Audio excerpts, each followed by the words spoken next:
Good afternoon. Welcome to River's Edge Homestead in northwestern Ontario. Today we're going to talk a little bit about wood splitters. What I use, what I recommend, or why I made that choice. I don't really recommend anything because it's always up to you. Your choice. You do your research. You have a budget, what you need to buy. I'm just telling you and trying to explain why I bought something or why I use the thing that I use. I see lots of questions on homesteading and off-grid sites about things like this. So in the world of wood splitters, there's several types of wood splitters. This one is a gas towable. You can go small right from these. This is a pretty big unit. It's 20 tons. You can go right down to electric splitters. Now, I didn't see any point in an electric splitter because I'm off grid and I would have to run a generator to run my electric splitter. Didn't make any sense to me. The other thing you might want to consider when you're looking at a splitter is where do you want to split your wood? Now, a lot of cases so if you have a stationary splitter, you need to bring your wood to your splitter.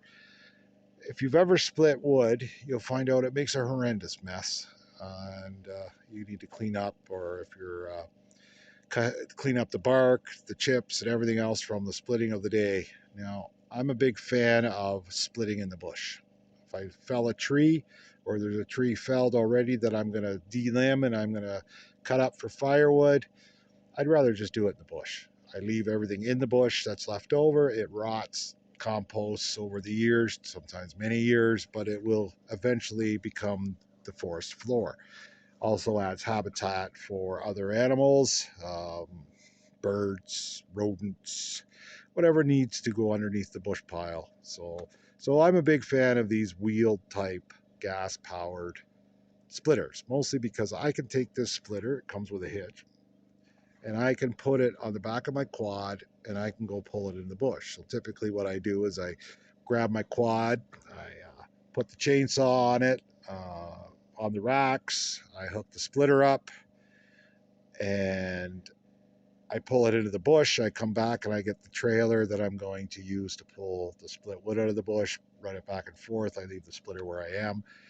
Typically, I'm always on my own property, so it's not like I'm leaving it unattended.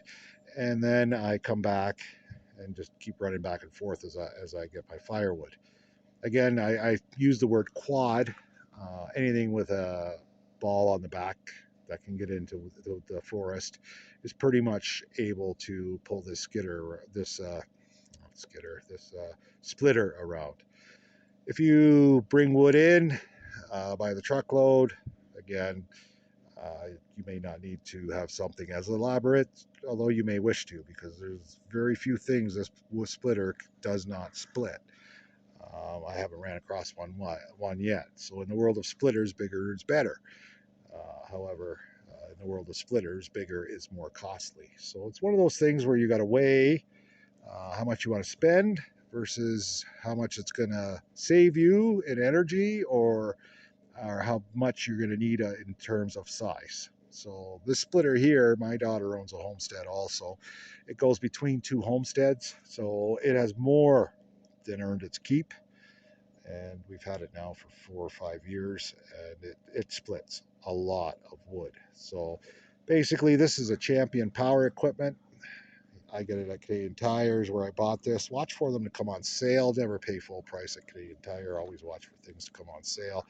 It wasn't a badly priced unit at the time, but that's before COVID and before everything went nuts. So, but again, you're going to be under $2,000 for a nice size splitter. Now, the other option is these things are rentable at your local rental place. So if $2,000 and you're saying, I really don't want to spend that today, you can go rent them at a rental place. I don't know the cost. I didn't look it up. I'm sorry, but I imagine they're between $100 and $150 a day seems to be the going rate. So if you gather up all your wood, you bring it to a certain area, and you go and you're all ready to split, go rent one for a couple days, and you've split your wood.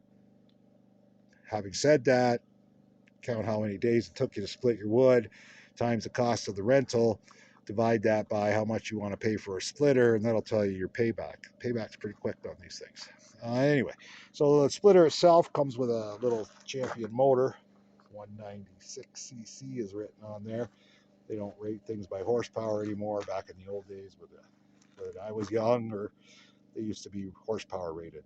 196cc typically will be between 5.5 and 6.5 horsepower. Good little motors, Champion. I don't have any trouble with them. I have no trouble buying them. I run a lot of yellow Champion equipment. There's going to be a hydraulic pump coupled to the motor. Pretty basic, direct coupled. This is what supplies the pressure to the cylinder to go in and out. There is a hydraulic tank underneath where the tire is attached to, and you can see the hose here, one of them, and the other one's down there. That's where all your oil is to extend and retract this cylinder.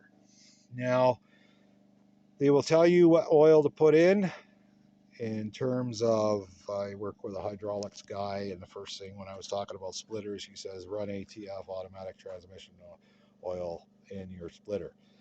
Nice thing about ATF, we run it all over the place in a lot of hydraulics. ATF viscosity in the cold is very good. It doesn't get thick. So this specific splitter, I run ATF, automatic transmission fluid. You'll see that it's red. Nothing wrong with that. Totally acceptable. Isn't going to hurt anything. As you can see, this thing's been splitting for many years. Now you have a hydraulic valve. Pretty straightforward. Forward, split the wood, back, and it will automatically jump back as soon as this wedge is all the way back. I never use that feature. Find it's faster to just stop it, get the next piece of wood in. Safety concerns when you're using a splitter. Well, these things are pretty slow. Only needs one hand to operate, so stick your other hand in your pocket, and or your whole. Just be careful. A lot of people like to put their hand on the piece of wood. Well, if you get your thumb wrapped around and that thing comes in to split, it's gonna hurt. It don't know whether this little wedge here don't know whether it's splitting wood or bone or flesh. So stick your other hand in your pocket. Keep it out of the way. Keep it out of the way of that movement. These things are not fast. Other than maintenance on these things, little 4-stroke motor. These things have been around forever. Change the plug, change the oil, clean the air filter every once in a while. And these things should last forever. If they don't, and your splitter, you blew your motor because you forgot to check the oil or you ran it out of oil, these are a pretty much stock motor. Everybody makes them. It's called a horizontal shaft motor. You can just unbolt it and go find another one to bolt it on. Other than that, there is a warning on top. Watch out for the muffler. They hurt when you put your hand on them and you burn them. Not saying I'm speaking from experience, but you never know. So again, there's just a throttle and a choke. There's an on-off button somewhere on this thing. Where did it go? It's right way down in here.